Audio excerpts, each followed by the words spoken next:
যা।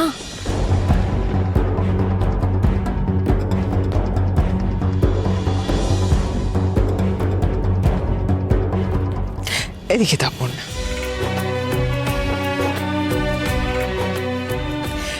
এই নাও পালক।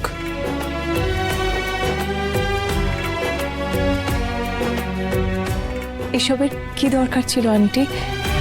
ধরো।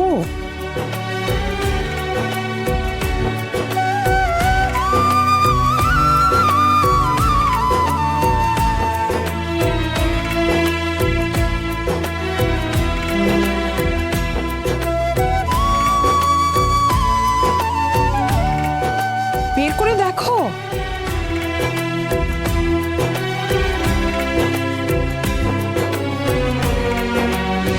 ইস, সাবধান।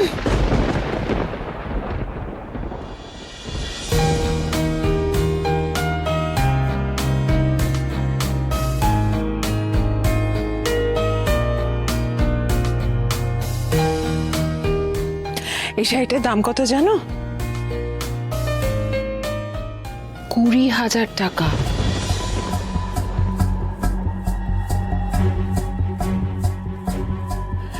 যত্ন করে রেখো কিন্তু, হ্যাঁ?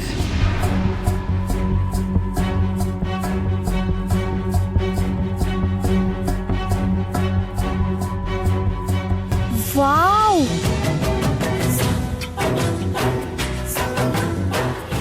কি সুন্দর রে শাড়িটা। আন্টি, আমার জন্য নেই? না মোম, এটা আমাদের ফ্যামিলির লোকেদের জন্য নয়, বাইরের লোকেদের জন্য।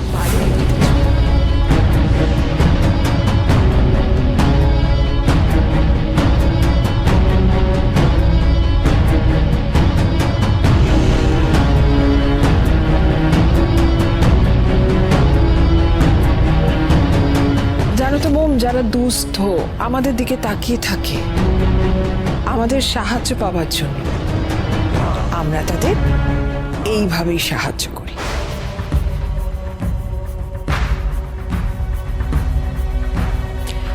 এত দামি শাড়ি বোধহয় কোনোদিন পরেনি, তাই না পালক?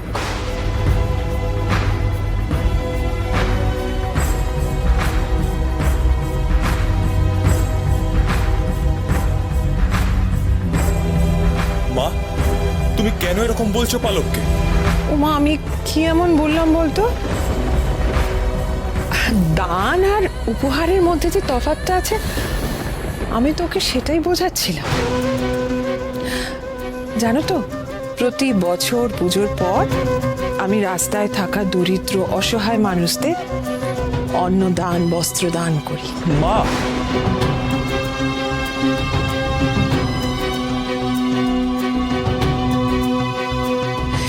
এবছর বাড়িতে ডেকে এনে বস্ত্র দান করলাম।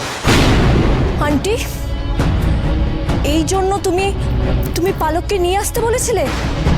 অপমান করার জন্য? এসব তুমি বুঝবে না মোম।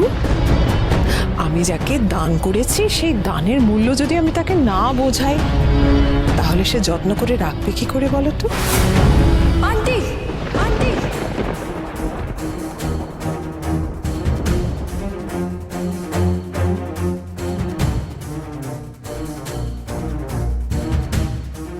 বৌদি প্লিজ ছাড়ো না এসব।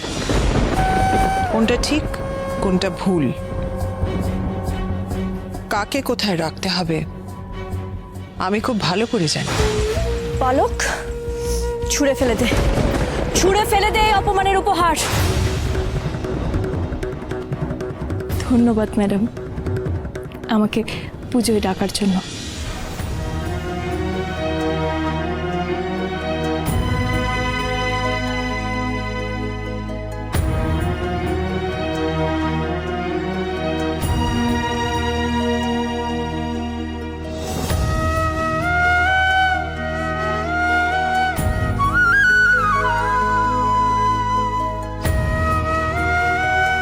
আপনার দেওয়া অপমানের উপহার আমি মা জগদ্ধাত্রীর আশীর্বাদ মনে করে আথায় তুলে নিলাম।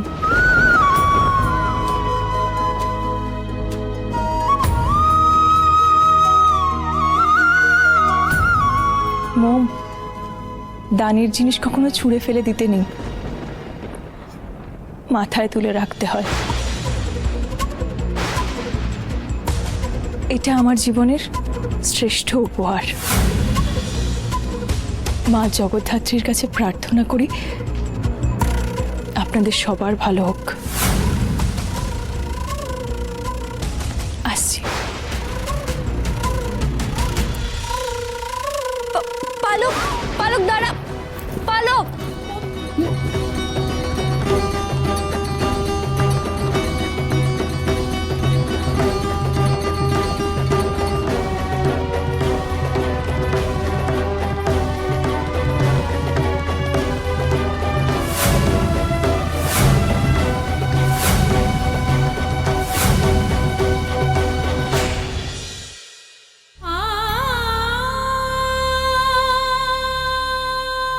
পালক, আই এক্সট্রিমলি সরি রে।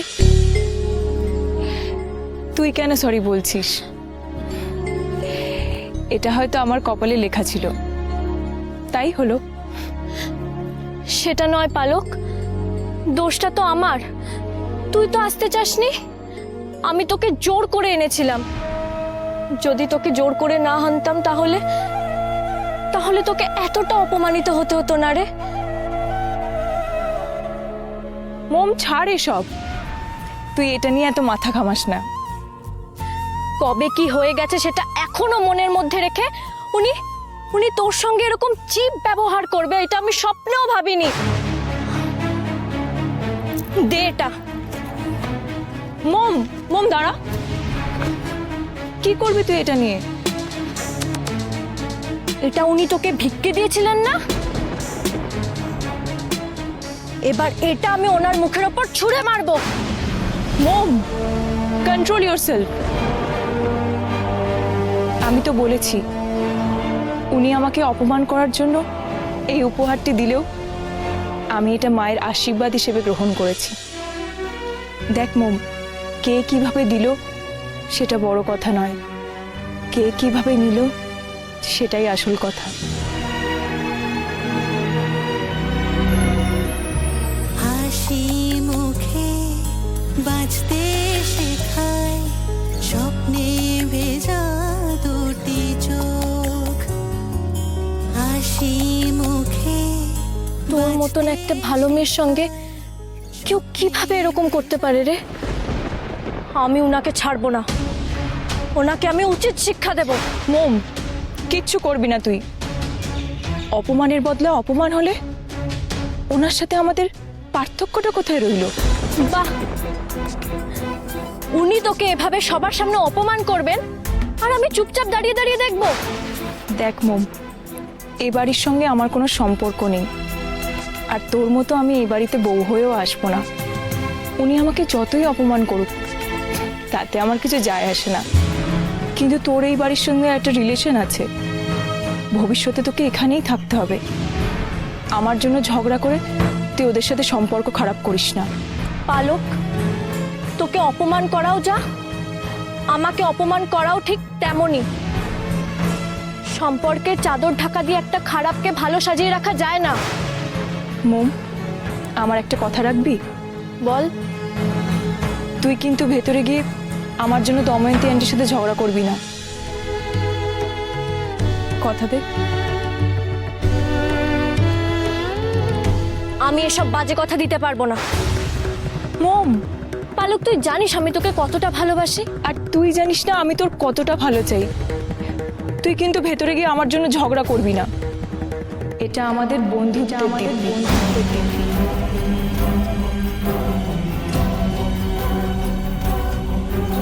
পালক, প্লিজ মোম।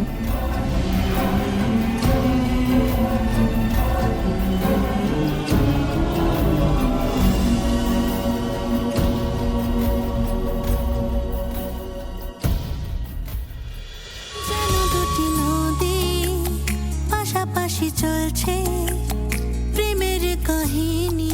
যা, এবার ভেতরে যা, তোর জন্য সবাই অপেক্ষা করছে। তুই না গেলে সবার খারাপ লাগবে।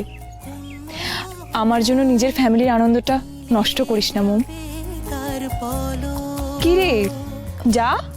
হাসি মুখে বাঁচতে আমি আসছি। শেখায়, স্বপ্নে ভেজা দুটি চোখ।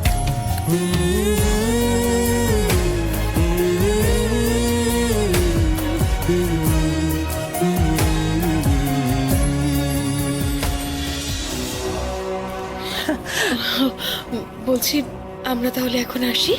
ওমা আসবেন কি? পুজোর বাড়ি ভোগ খেয়ে যাবেন তো?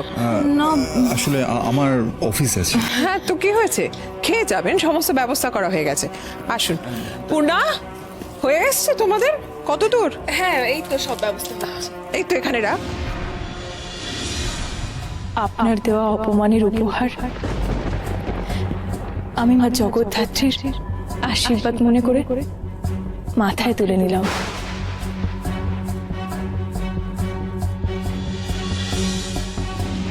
এই তো মম, তুই এতক্ষণ কোথায় ছিলিস? তোর জন্য আমরা বাড়ি যেতে পারছি না। মম, চলো আমাদের পরিবারের সঙ্গে একসাথে বসে ভোগ খাবে। চলো। আন্টি, না গো, তুমি এতক্ষণ ধরে যে মিষ্টি মিষ্টি কথাগুলো বললে পালককে, সেগুলো শুনেই আমার পেট ভরে গেছে। আমার আর খাবার ইচ্ছা নেই। এক কাজ করো, তোমাদের বাড়ির পুজো, তুমি আনন্দ করে পেট ভরে খাও, আমি খাবো না।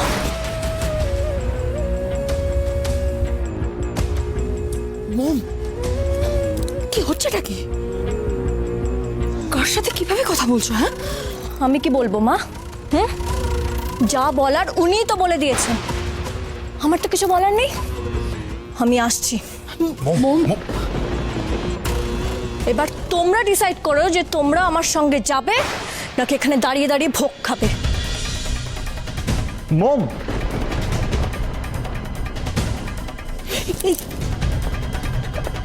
একদম চুপ রিজু, এতক্ষণ ধরে তো চুপ ছিলে, একটা কথাও তো মুখ থেকে বেরোয়নি। এখন কি বলছো তুমি? হ্যাঁ, কথা বলে আমার রাগ বাড়াবে না তুমি।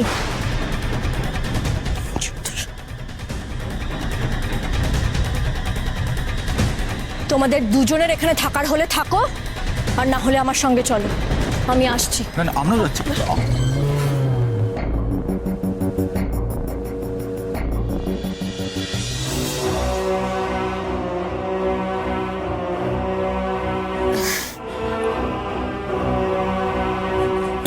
দিদি, বলছি কিছু মনে করবেন না। আসলে মন না শুধু বয়সেই বড় হয়েছে, বুদ্ধি সত্যি একদম নেই। কাকে কি বলতে হয় জানে না, বোঝে না। প্লিজ, আমি ওর হয়ে ক্ষমা চাইছি, ওকে ক্ষমা করে দেবেন। হ্যাঁ? আমরা আসছি।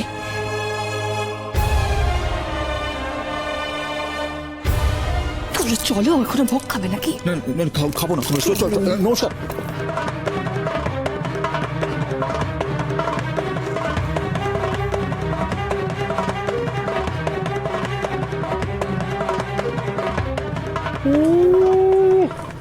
লাভলি।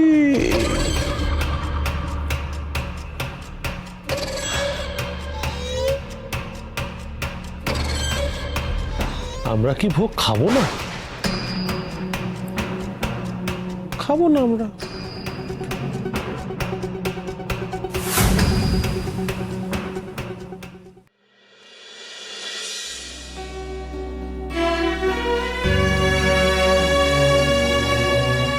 ওখানে যা হয়েছে বাবা মাকে বলাটা ঠিক হবে না, শুধু শুধু কষ্ট পাবে।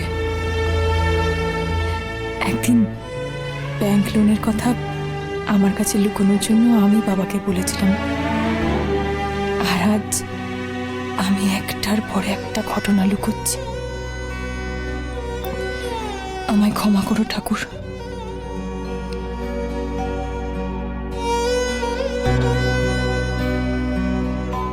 এই শাড়িটা দেখলে হয়তো ওরা খুশি হবে।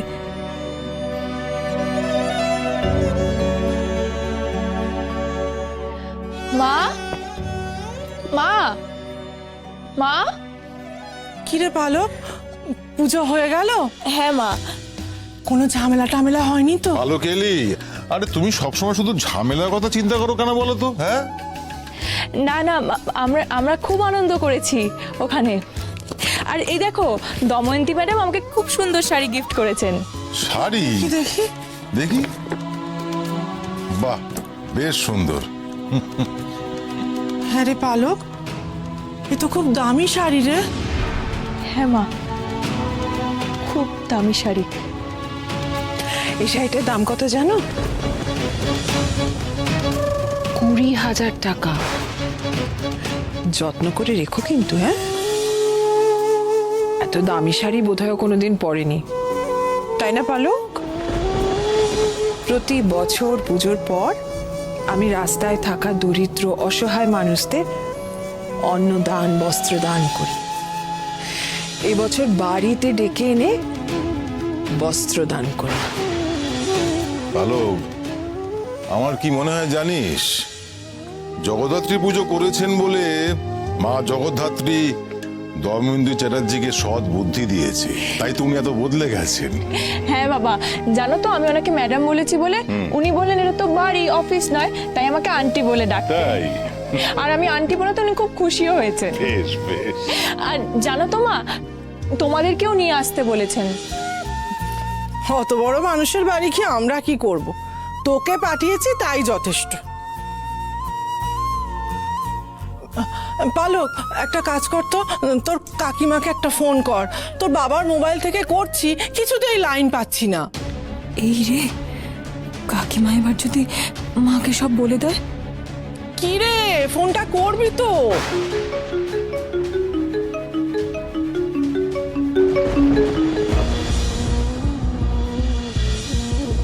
রমিত হঠাৎ এই সময় ফোন করলো কেন?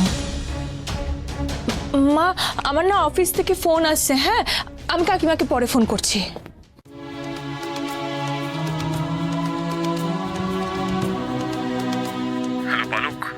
হ্যাঁ রমিত, বলুন। I am really sorry. অভ্যেস হয়ে গেছে। আগে আমি মায়ের কখনো এরকম বিহেভিয়ার দেখিনি। It's very weird. কাউকে ঘৃণা করা আর কাউকে ভালোবাসার জন্য সবসময় কারণের দরকার হয় না রমিত। আসলে কি বলুন তো, উনি তো আমাকে আসতে বলেছিলেন বলেই আমি এসেছিলাম। ভাবলাম মা জগদ্ধাত্রীর পুজো, আশীর্বাদটা নিয়ে আসি, যদি আমার বাবা তাড়াতাড়ি সুস্থ হয়ে ওঠে। পালক, আমি জানি আপনি খুব সিনসিয়ার, কিন্তু এতটাও হবে না যাতে আপনাকে বারবার হার্ট হতে হয়। আমি আর ওনার সামনে কোনোদিনও আসবো না। কি কি বললেন? আপনি একই অফিসে থাকবেন অথচ? আমি থাকছি না রমিত। হোয়াট? দেখুন, আপনি আমাকে চাকরি দিয়েছেন, সে প্রথম দিন থেকে এতটা সাপোর্ট করছেন, কালকেও আমাকে অপমানের হাত থেকে বাঁচিয়েছেন। Thanks for everything. কিন্তু আমি আর এখানে চাকরিটা করতে পারবো না। এই ওয়েট ওয়েট ওয়েট, আপনি এটা কি বলছেন? আপনি এটা করতে পারেন না। প্লিজ রমিত, আমি ডিসিশন নিয়ে নিয়েছি, এটা এখানে শেষ করাই সবার জন্য ভালো। নো ওয়ে পালক, আপনি যদি কোনো জেনুইন রিজন দিতেন তাহলে আমি আপনাকে হাসি মুখে ছেড়ে দিতাম। আর আপনি যে কারণটার জন্য ছাড়তে চাইছেন সেটা ঠিক না। বিষয়টা ঠিক বেঠিকের নয় রমিত, বিষয়টা মান সম্মানের। একটা ভুলের মাসুল এতটা দিতে হবে, বিশ্বাস করুন আমি জানতাম না, সত্যিই জানতাম না। অন্যের ভুলের দায় নিয়ে আপনি চলে যাচ্ছেন পালক। সারা জীবন যে আমি আপনার কাছে অপরাধী থেকে যাব।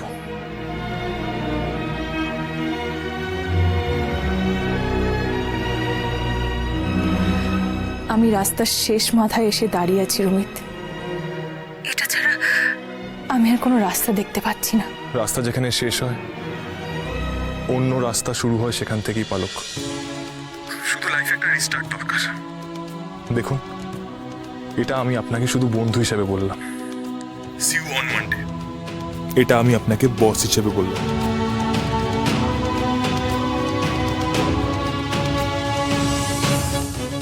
আচ্ছা, আমাকে একটু সময় দিন। Take care, bye. বাই।